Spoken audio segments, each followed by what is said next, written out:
worked, and so for many years, I also worked for a couple of different nonprofits doing educational work, as well as worked at the University of Wisconsin-Madison um, with their organic program. So, but today we're going to talk about a very specific thing, irrigation options, because hey, this is the time of year. If it's not raining and you grow vegetables, you're going to need to do something about getting water on them, especially earlier in the spring when you try to germinate seeds. Next slide. So for some, we'll have a little thing about what is the Organic Farmers Association, OFA, why consider doing irrigation. There's a lot of people who don't really kind of think about it until it's a little late. What different water sources and what are the considerations there. There'll be a lot of discussion about drip irrigation because that really is one of the best ways, and I'll tell you there's a whole variety of reasons that drip is better than overhead, but a lot of times overhead is a lot less labor. And so that's also, and then there's kind of a larger scale, something called a traveling gun. So talk about that, and then we can go into some Q&A. Next slide. So who is the Organic Farmers Association? Well, we've been around for about 8 or 9 years. Next slide. And we are farmers. The board of directors is made up of farmers, and we do a lot of policy work. We try to figure out issues that organic farmers need help with, and we work on those. And we've had some good luck actually, working with getting better crop insurance options for organic farmers, improving relationships with the Natural Resources Conservation Service. And of course, we work very closely with the National Organic Program. And whenever they're considering anything, we bring the farmer's point of view because it seems like we get forgotten. I don't know why, but we are sometimes forgotten, even though we are the vast majority of the certified organic operations in the United States and across the world. Next slide.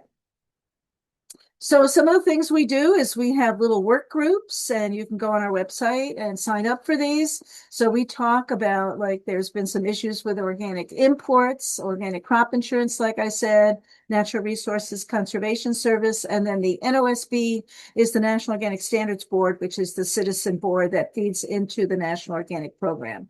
So go to our website and sign up for these and look for any others. Sometimes we take on other topics as they become relevant. Next. Okay, so why do we want to do irrigation?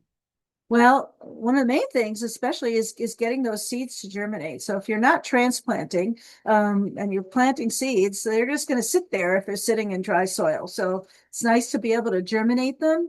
The other thing too is when you irrigate well,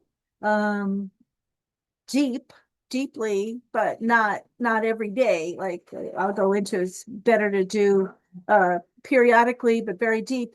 You get much better root systems, so then they can actually survive better in drier weather because they go down deep, and even wetter weather because they have a larger root ball. The water helps the plants take up nutrients. So that's an important aspect of growing your vegetables, is so they're nice and healthy.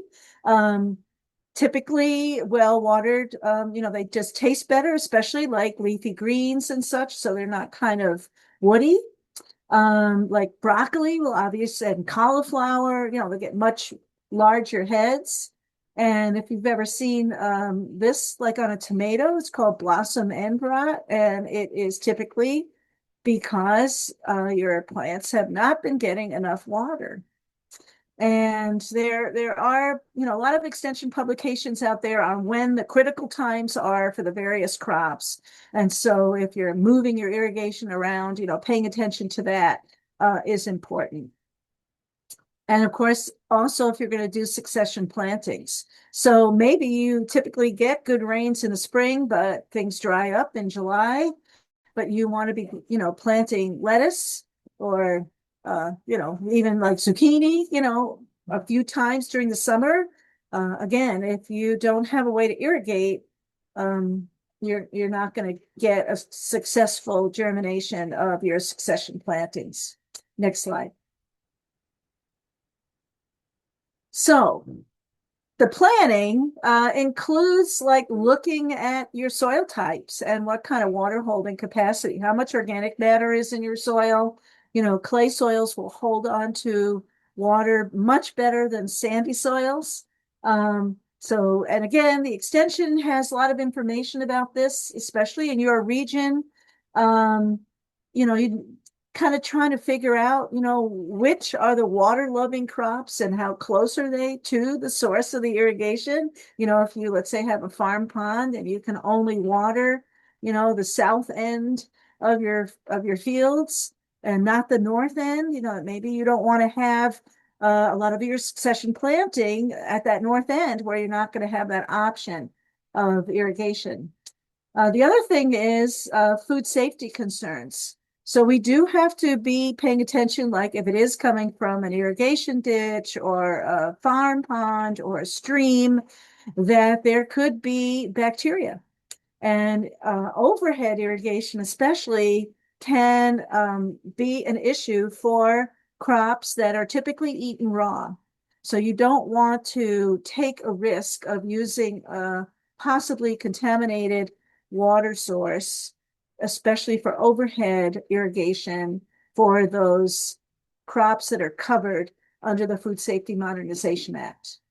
Um, Weed management also is an issue. That's one of the reasons drip irrigation is so good, because you only put it really on the row and not in between the rows. So you're not just helping all the weed seeds germinate too.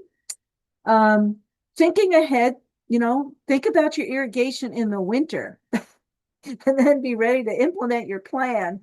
Because if it's all of a sudden you've gone 4 weeks without rain, and then you start thinking about, I have to buy some drip tape and I have to get, the pumps, and it's going to just be very stressful. And so you may have different strategies for different crops. Some things you might want to overhead, some you might want to drip, some you might want to drip directly out of a well, some you might want to drip out of a barrel, and I'll show you that. Next slide. So usually wells, again, you should get a water test to make sure that there is not an issue with bacteria. Um, and some, larger scale vegetable producers actually put in high capacity wells, and those take quite a bit of permitting. And again, so that you want to be thinking way ahead before you would need it, right? Well, especially if there's a drought in the region and there's a lot of specialty crop growers, everybody's going to want the well driller at the same time. So think ahead. There could be some issues with municipal water. It could be chlorinated, it could be fluoridated. So you might want to have some kind of different filtration systems. Those things can also kind of clog up your drip tape. And of course, knowing, is your water really hard? So having some idea about the filtration and maybe possibly ways to flush out your irrigation lines periodically so they're ready to work when you need them.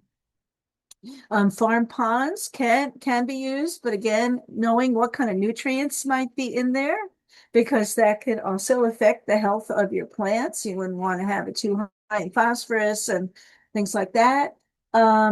Streams or rivers, I'm pretty sure that almost anywhere you can go to your state um, and get a permit for removing water from the stream or river. Again, if you are in a drought area, typically they will not allow you to pull out of a stream at that time because the streams are low, and especially if there's fish in there or whatever.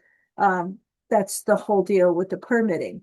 But it can be very useful to have these permits. Let's say it's just kind of very dry in the early spring and you want to really germinate your seeds. You're ready. We have stream on our property, and we have irrigated out of it, and it has been very handy.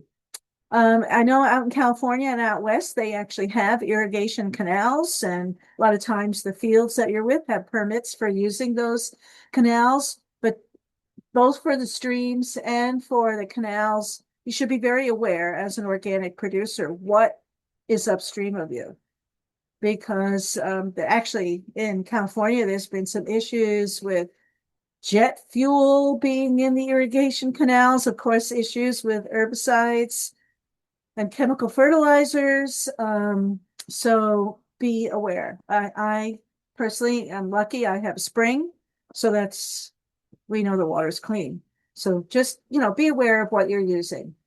So, a quick question. In terms of the water sources for the organic standards, do you have to get the streams tested? I know that you have to get like the if you use municipal or water wells or whatever, but what about streams? Like, It's a good um, idea to know what's in it because let's say you have a cattle feedlot upstream and it's full of E. coli.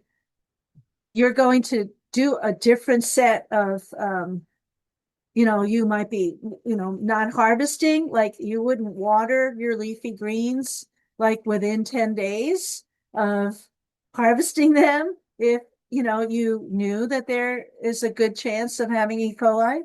And the Food Safety Modernization Act actually requires testing also if you are using that on food that is covered under that law, which are foods that are grown, that are typically eaten raw. and then I would imagine you'd want to test it in different seasons. Yes. Well, you'd want to test it when you typically would be using it. Next slide. So here's like you can see with drip irrigation how it kind of stays with the right near the actual drip, and you can have drip irrigation that has kind of holes all along to like this could be watering like a full bed. Let's say, you just had the whole thing planted to spinach or whatever. Eventually, that drip tape will moisten the entire area. But let's say with tomatoes, you don't need to water in between. So these have little emitters that only water at the plant. So there's a whole variety of different things. This is not uh, a webinar on all the different options. What I have found and what other growers have told me is that the people who sell drip irrigation, which I have a slide at the end of lots of different people, you tell them what you want and they will help set you up for what works for you. They'll make sure that you have enough feet, that you have enough, ends, with, depending how long everything is, and enough connections, and they're the best ones to figure it out because all the different drip tapes have different needs. So depending which brand name of drip tape you're buying and type, and as I say in the first thing, if you can buy a higher quality drip tape, it's really nice to reuse it year after year after year. We have had our same drip tape for about 20 years.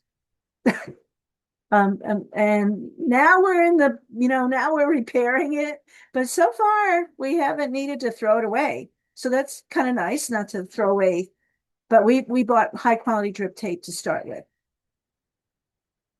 And this, of course, could be in high tunnels as well as out in the field. Okay, next slide. So this is if you have a smaller area, and you can have a large farm, but have just like a smaller area. Um, you can fill a barrel. One thing that's nice about this is then you're not like constantly running the pump on your well.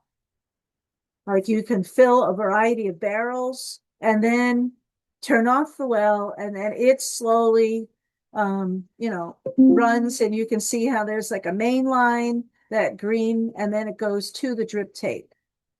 Um, You can even use larger ones like this, and we have done this in the past as well.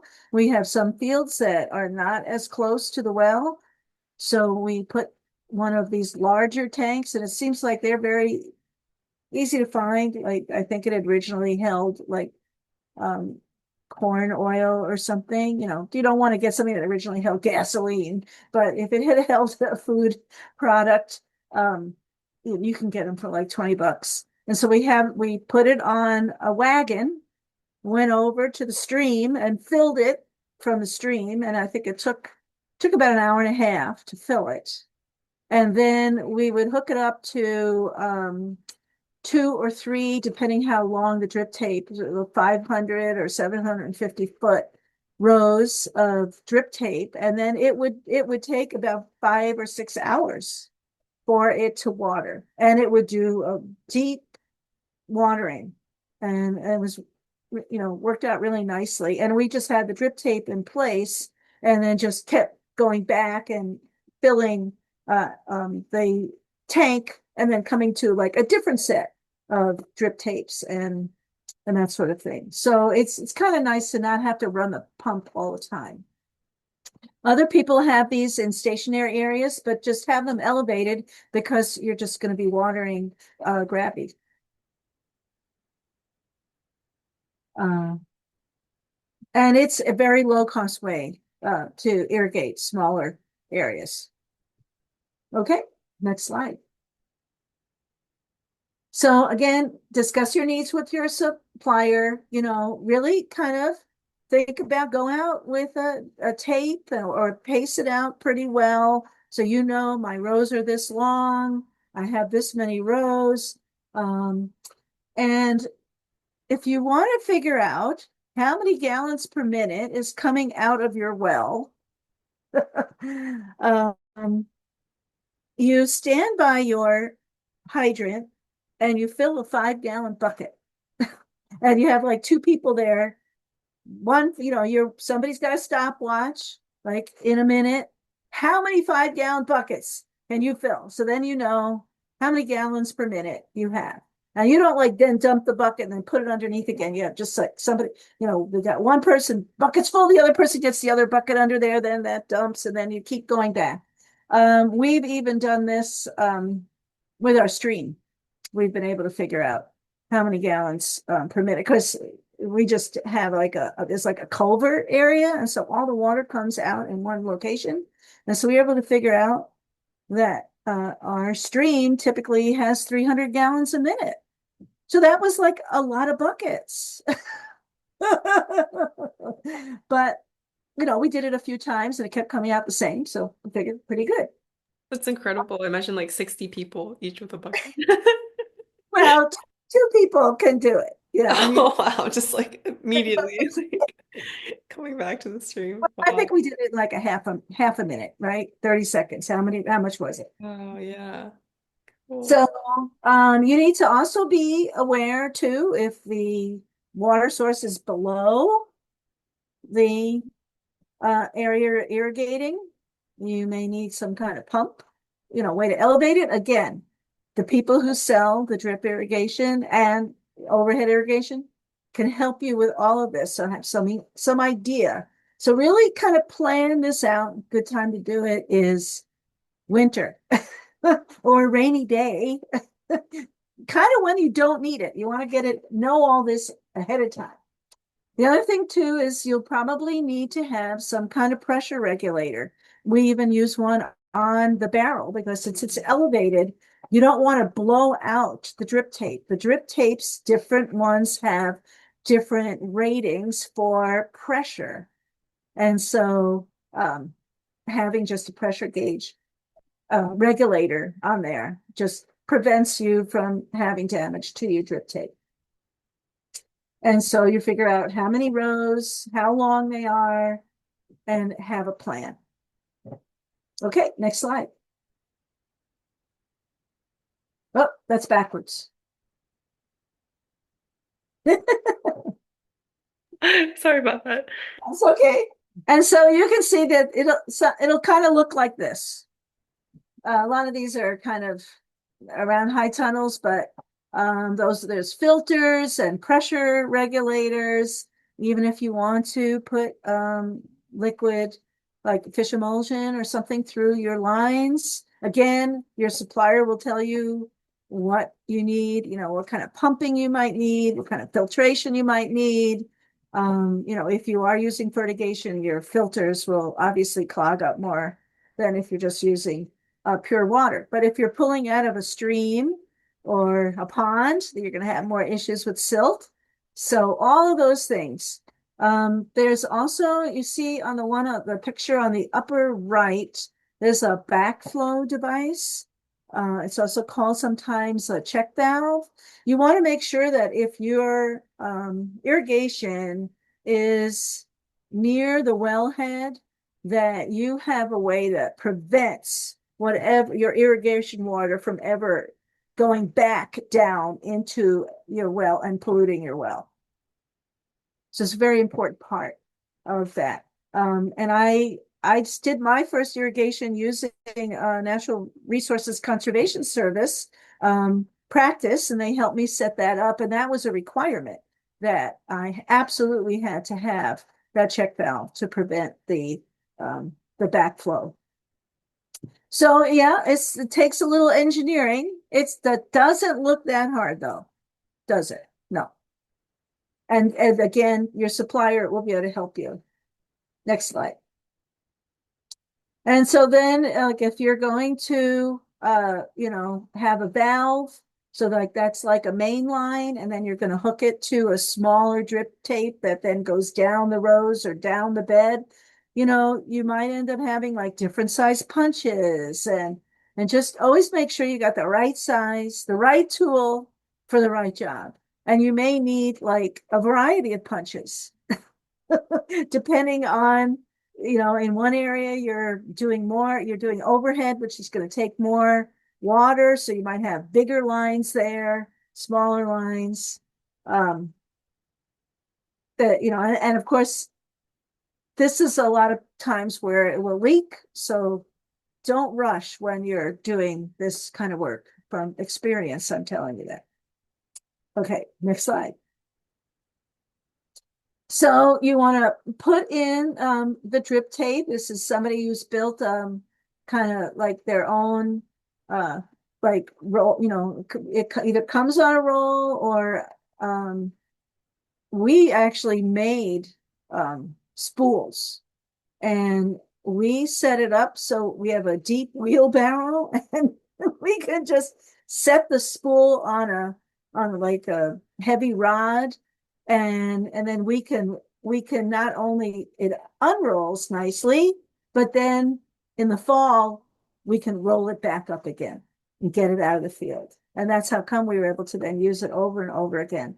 At the bottom, where it has capping off, you can just tie them. There are also ends that you can buy. So sometimes that's nice. So then let's say you want to add in, like add on to it. Everybody does it differently. I found that tying it doesn't work nearly as well as putting a cap on it. So it really is helpful to have two people when you're doing this to kind of keep the drip tape next to the row. If you're just one person and it's windy, you know, it can get a little frustrating. There's also many times you can just lay that drip tape right underneath your plastic mulch, which is also very handy. So mechanized, by hand, it's doable all different ways. Next slide. This is an important part too, being able to repair your drip tape and having all the tools in place. Believe me, we have learned this one too. That, where's the repair? Oh, I put it in the shed. Well, where? It's like put all the stuff in one place, and then you have it all there, right? There's the punch and the cutters and the repairs and the caps, and it just makes it so much easier. You go way out in the field and you realize I'm missing the tool I need. I gotta walk all the way back. So put it all in one place. Next slide. So this is too, if you are kind of a science person, how do you know when to irrigate? There's a 10 centimeter. I don't know if I'm saying that right. I looked on Amazon. You can get them for under $100. And they go into the soil and they kind of tell you how dry the soil is. So that's one way. Also just kind of digging down with a trowel and seeing, how is there moisture down by your roots? And also, what's nice about having one of these is that you can kind of um, track, like, how long do I have to run the irrigation to get what I need in this specific type of soil. So if especially you've got a whole variety of different soils, this just kind of helps you be a better manager and not overwater one place and underwater another. Next slide. So as I was saying, watering every other day for just a little bit, not a good idea because you're not getting that deep rooted, and you want those deep roots too to help your plant take up nutrients. So just doing it really a long time, but like really huge intervals, you should be really planning to have like an inch a week on your field. Unless it's really hot, you might need more. So that's why having that tool uh, can be very useful, just like when should I be watering? And of course, too, if you have shallow rooted plants in sandy soil, probably going to need more than deep rooted plants in a clay soil. Next slide. Whoop, whoop, too far. Oh, One, one more, well, one oh more. no. There we go. Okay, so uh, this is one of the things that is not that great about drip irrigation is that you get a windy day and all of a sudden it's all over the field. And you can kind of staple them in if they're going to stay there for the season. But a lot of times, if you are cultivating, you'll have to lift up the drip tape, roll it back up again, or move it over. Um, so that's one of the negatives of drip tape. Um, and it's just kind of nice again to have more than one person to kind of help get them straight and taut so that it will water evenly. The other thing too is that you'll be thinking about moving those main lines so you can keep the area mowed. So you don't, it's really not fun when you hit them with the lawnmower. Out comes the repair. Next slide. So now let's talk about overhead. Um, Again, these are kind of meant for being moved around. These wobblers are really pretty inexpensive. They don't need high pressure. Um, Although they do take a little bit longer to irrigate, they can sometimes tilt over. Um, but they're not that expensive, so you can have more of them in place. And you can do a wider area. However, you are then watering in between the rows too. So, it could be good for like a lot of beds where maybe you're only cultivating at the edges of the bed instead of in the row. And that there has kind of the setup, how you kind of staple them in place um, and there's a whole bunch of different kinds of wobblers out there, and you can have it be, a 50-foot spray or a 20-foot spray or whatever. There's a lot of different options. Next slide. But you do have to think about that in a sprinkler kind of situation, any kind of sprinkler, that you're going to have them overlap a little bit because the water is not going to come out as strong. It'll be stronger, closer to the sprinkler head than it is at the edges. So having those overlap areas are important, or you won't get the water evenly across the rows. Um, Again, your supplier will be very good at helping you figure this out, depending on the flow of your water, the pressure, all those things. Next slide. So these are a little bit nicer as far as they don't fall over as well, these stand systems. And you can get them where they kind of kind of they kind of go around almost like a center pivot, like the big irrigation that you see in big fields.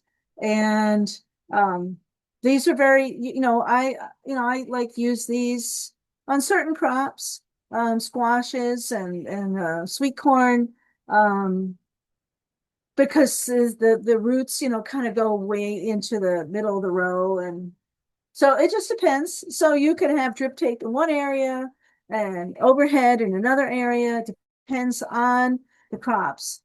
Again, sweet corn and squash are not covered under the food safety rules because those are not eaten raw, or they're covered. You know, I know I eat sweet corn raw, but they don't consider it that way. But you can see it's a little bit more complicated, lots of different parts that you have to have to, do this system. But again, once you have it, then it works well. And you can see how then you can cover a big area, and then it's a little bit easier to move. Next slide. And then this is the large scale traveling gun. You can see it lays down, you pull it with a tractor and you roll it up with a tractor, and it does a huge area. Um, Again, it depends on what size you buy. Much less labor costs. I mean, one person can set this up, but it's fairly expensive, and you need to have a really strong, high pressure water source to, you know, get this to be effective. Next slide. So, drip versus overhead. This is kind of a, rule of thumb. What kind of pressure is needed?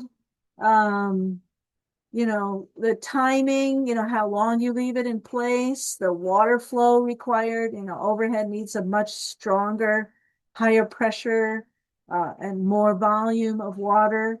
Um, Foliage wetting, that's one thing I didn't talk about, that if you have crops like tomatoes that tend to get, um, blight, that maybe you don't want the foliage to get wet. Like, you might be thinking, this is where I use my drip and not my overhead, because you don't want to keep those plants wet. And then you can see, but the drip has much more labor. Now, if you're using quite a bit of plastic mulch, then it's not as much labor. On my farm, I kind of do like a hybrid kind of thing, a little bit strange, although I've seen other people do it too. I put in all my plants with a transplanter, and then I lay down 3 foot wide landscape cloth in between the rows. And then I just hand weed the 3 or 4 inches between each piece of landscape cloth, and where the row is. And then I can put my drip irrigation there, and I never have to move it the whole season. And then I just bring either a barrel, or I hook it up to the well, or however I'm doing it. Then I can just water which rows I want to water, and ta-da, I'm done. Next slide. So here is a list. There's probably more, especially if you have any regional greenhouse and watering supply places. So when you call, you say, I want to talk to the irrigation specialist. and I'm a vegetable grower and I'm interested in drip. And they'll give you someone who has set up um, operations for like hundreds of people. So they know what works. And then this is kind of what's going to come to you. Like they're going to get you enough hose of the right size. They're going to get you the sprinklers and the couplers and, everything you need. It'll come in a big box and hopefully you get everything you want. So, Drip Depot and Drip Works are the ones that I know the most. The Sprinkler Warehouse had a lot of overhead options, a lot of wobblers. The Farmer's Friend, they tend to be really good to work with. I mean, I've never worked with Irrigation King. I have bought some things from Greenhouse Megastore and from this Nolt's Produce Supplies. They're a Mennonite operation and their prices are usually pretty good and they're very helpful. So that is it, I believe.